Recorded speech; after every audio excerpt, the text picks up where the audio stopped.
Very warm welcome to everybody, and I particularly welcome our two guests today who are speaking. One, we have Matt McCruden, who's going to be introduced more formally by James Austin a little later, and we have Grant Kiddle, who is giving us a 5-minute talk, and will follow on from our Sergeant Andrew Jackson. Can I remind you all before we have grace to please turn your cell phones off or turn them down to make sure you don't interrupt our speakers. Now I wonder whether John, Paul, you'd like to lead us in grace, please. For this fellowship, when so many around us are lonely, for this food, when many around us are hungry, for the chance that we all have to live in this wonderful country, and for the opportunity for service through Rotary, we give thanks to God. Amen. Do we have any visiting Rotarians today? I'm not aware of any. Hi. Did you want to stand up and... Thanks, Lindsay. I'd like to introduce my guest today. His name is Brian O'Donnell. Brian recently shifted to Wellington from Baltimore, Maryland, with his wife Lauren. He'll be working here on the terrace for the next 2 years at PwC as a senior associate in risk assurance. Now, Brian is a founding member of Rotary Club E-Club of 7500 New Jersey, and now the club's president. And I'm sure our membership committee could learn heaps from his experience setting up an E-Club. Now, Brian wants to remain connected with that E-Club as a member. At the same time, he's very interested in regularly attending meetings of this club. He's interested in our service projects and other events that will enable him to network with other Rotarians and to be in the community here in Wellington. He is also the Finance and Tech Coordinator of District 7500 Ryla. He tells me, by the way, that he met his wife through Ryla. And they both continue to be involved in the coordination of this program, which now has more than 200 students and staff members. Brian. Welcome. Do we have any world travellers who are about to head away? Donna, thank you. Anyone just returned? Thank you. So we'll have what's left of the your US dollars and euro. Thanks. Right, birthdays. Peter Cornish. Have I seen Peter today? Is he here?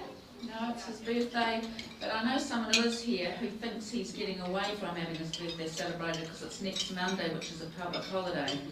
And it's a significant birthday for James when the taxpayer's going to start paying him a weekly fee, so I think he should give us a large amount of that in anticipation, James. Thank you very much, Madam Chair. Didn't want to be reminded. And now I'd like to invite Andrew Jackson to lead us as our sergeant.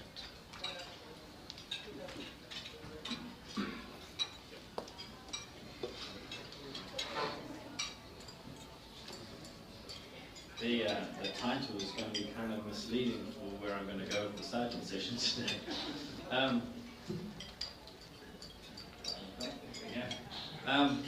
As you probably just quickly saw, unintentionally, this isn't going to be the happiest of sunshine boxes. I changed my sergeant session last night at about midnight, as Joey will attest to when he received my PowerPoint. Had some news coming over the weekend where a family I know, and as I'll cover soon, this family is going through a situation. So I thought I would cover this instead today. Cancer.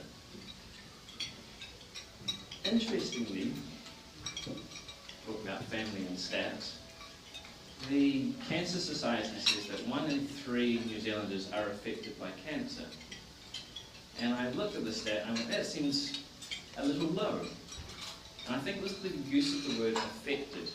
And so I just want to do a quick check. Can you stand up if you have been affected either as a supporter, as a fighter, as a survivor of someone with cancer?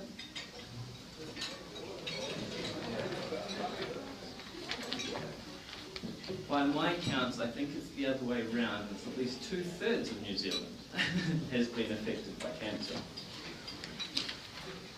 And the reason why I think that is the case is because the word family Now, I grew up in a New Zealand family where my mum has been a New Zealander for 6 generations, and a British family where I'm the first generation on my father's side.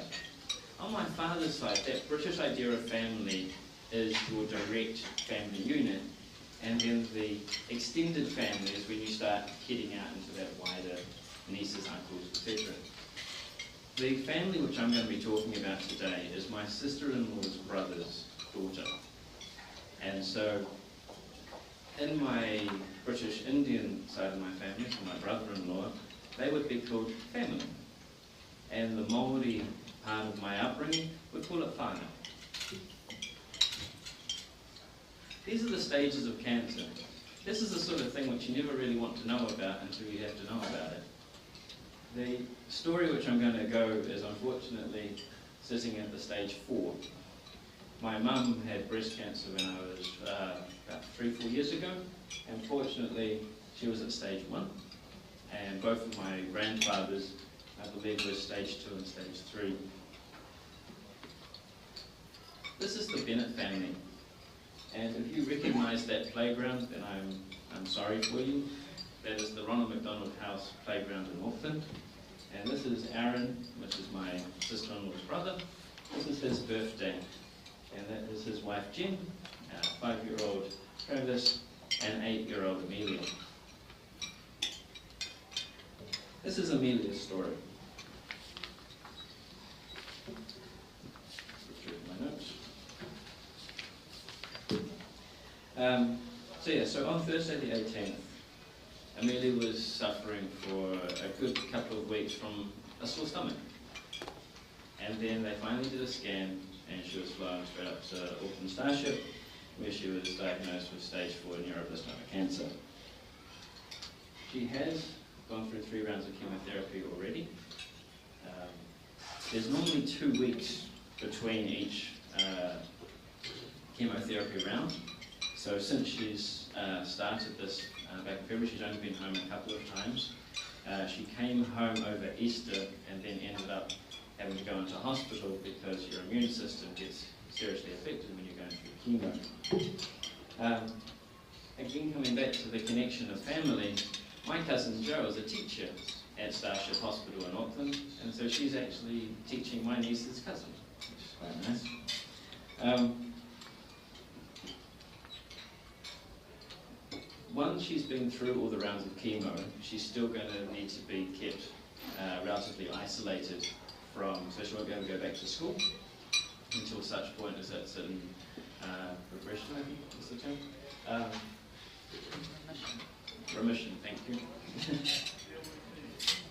At the moment, Aaron is living in Wanganui and is taking his son Travis to school and trying to pick him up after school. The grandparents are helping out here as well. And Jen and Amelia are primarily based in Auckland.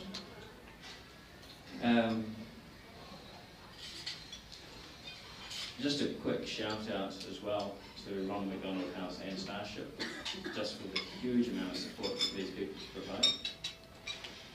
The support they provide, especially the Child Cancer Society, is the beads.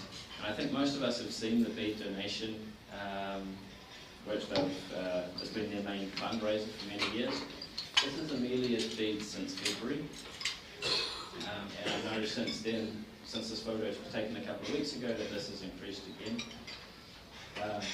So the family, even though they had split, with Jen has had to step away from the family business which she's been running, and some friends have taken it over, so they're down to the one income while she's in Auckland.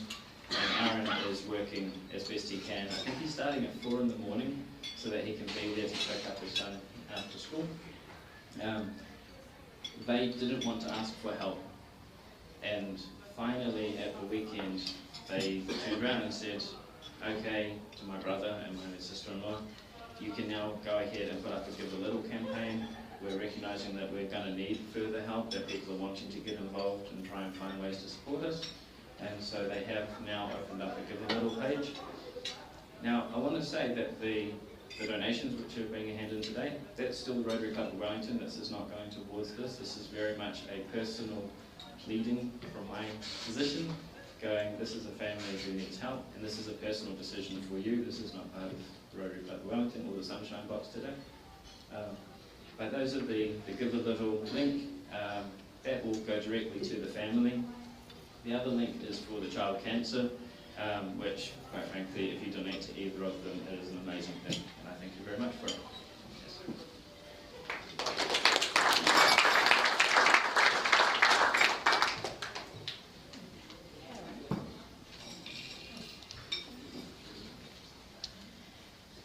I would like now to invite Grant Kiddle to come up and address us. Now, Grant is orthopaedic surgeon, Wellington based, got 3 children, lives in Corey, and he chairs the Wellington Surgical Trust, which is a beneficiary of some of the funds that come from one of the endowment funds that has to go to medical research. And Karen, who chairs our community committee, vocational committee, thought it would be a good idea for Grant to come along and just tell you a little bit about the work of the Surgical Trust, so you know where some of the funds go that was left in the salmon bequest, I believe, channeled through Rotary, but to encourage and support surgical research in the Wellington region that ultimately ends up supporting research nationally and internationally. Grant.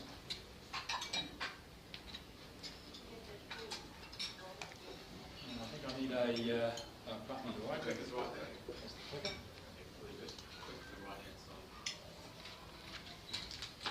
Great, thank you very much, Kerry, and thank you very much, Wellington Rotary, for the opportunity to speak to you today about the Surgical Research Trust. Now, right-hand click, is that the one? Yep. Magic. Okay, so the Surgical Research Trust was established in 1991 by a renowned Wellington orthopaedic surgeon, Geoffrey Horn, who's on your left there, not the chap on the right.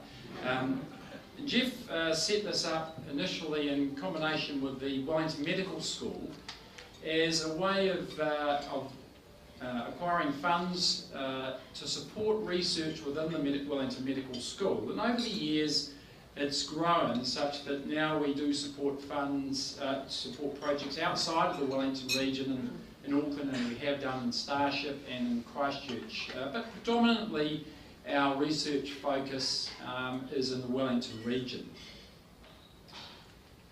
The aim really currently is to try and support research more or less in two groups. The first group is what we support as summer students, and these are young medical students who, we receive no government funding, so everything that we get is on donation from our partners and from bequeaths from people around the Wellington region. Those are some of our partners. So as I mentioned, we've got 2 groups mainly that we support. One is the summer students, and they're usually about $5,000 grants that we give to medical students in the summer holidays. They're supervised by a senior physician or surgeon within the Wellington Hospital, and they do projects that are really starting them out on their research experience, and sometimes go on to develop into quite significant researchers in the future, and sometimes their research can develop into quite significant research in the future. So we support usually about 3 or 4 of those a year.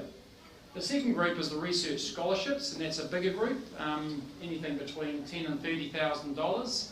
And those are sometimes PhDs within the Wellington Hospital or the wider Wellington area, and occasionally outside of Wellington. But again, the focus is on medical and surgical research. And it's been increasingly difficult over the years to try and find funding for this type of research. Back in the old days, we used to be able to get a lot of support from the DHBs, but now in this user pays environment, it's much harder to get the support through the hospitals, and hence the reason for seeking funding outside of the DHBs. So I put up this picture of this young fellow. This is a typical sort of researcher that we have. He's Logan Walker. He's one of our junior registrars at the public hospital in orthopaedics. Handsome young fellow, out on his career, and he came to us with an idea about a research project that he wanted to to start, and I personally had a lot of interest in it as well, having coached rugby over a number of years in the Wellington region. And this is the project that we're very grateful that the Rotary has given us some money for. This is the first stage in the project, and I'll just briefly outline it. The second stage is what we're about to head into, and that's where we're looking at using the funds that the Rotary has given us. So this is to look at paediatric and adolescent rugby injuries, PARIS for short. And it's a retrospective study that we did looking back at the year of 2014, rugby union injuries in the Wellington region. And the driver behind this was very much looking at these paediatric group in particular, where there would be a difference between grass and turf.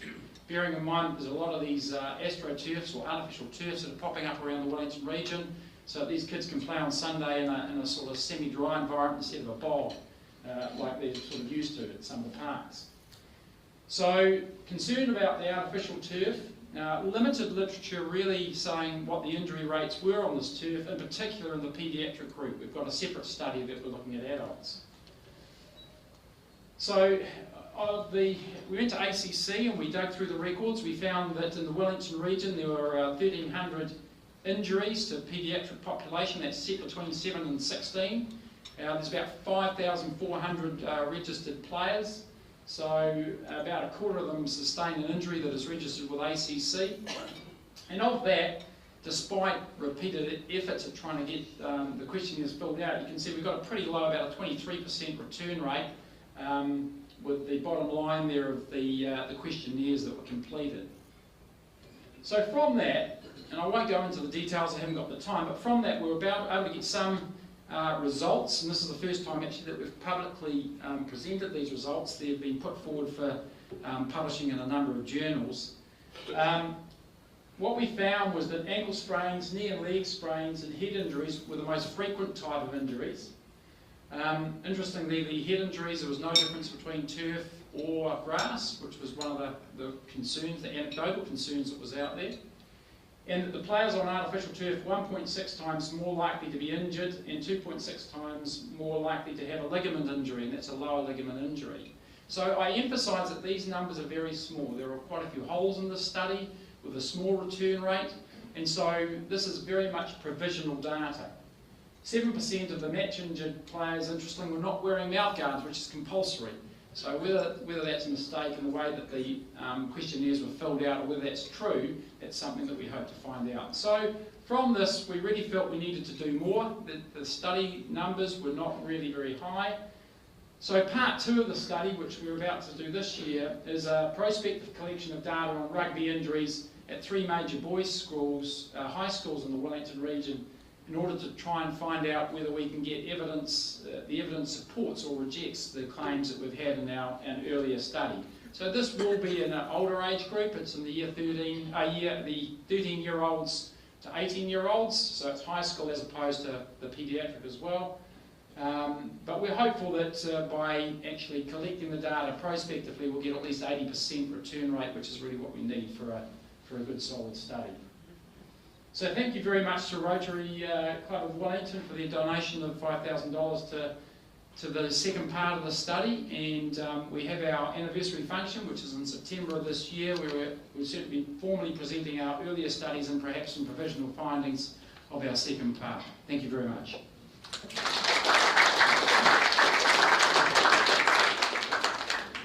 Thank you, Grant, very much. I personally came across the work of the Surgical Trust years ago when I was mayor, and I went to an AGM and heard John Groom and one of his students talking about gastric bypass and how people who have the surgery instantly, or within 48 hours, lose their diabetes, their blood pressure comes under control, and of course they start losing weight. And that is now recognised not just nationally but internationally, that surgery and the difference it makes in terms of the long-term outcomes for people with obesity in New Zealand. So thank you, Grant, and good luck with the work and taking over from the renowned Jeff as the chair. So, what I'd like to do now before we have our break is the induction. So I wondered if Helen and Susan, you can come forward, Suzanne and James, please.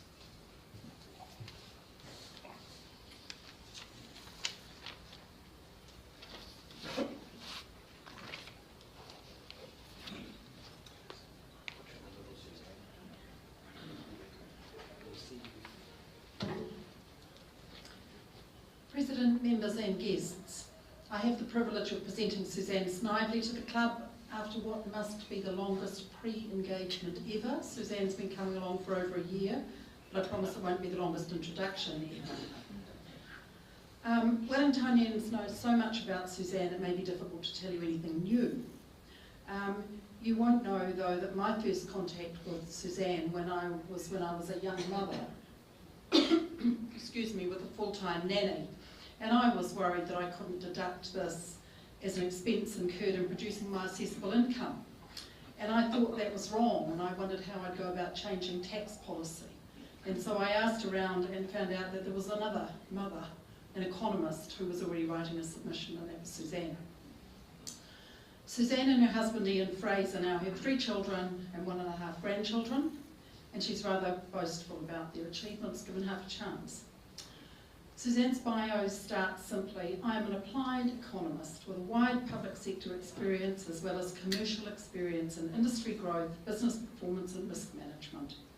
I'm now practicing as an independent economic strategist, professional director and risk management advisor, using experience gained after a career as a partner at PricewaterhouseCoopers.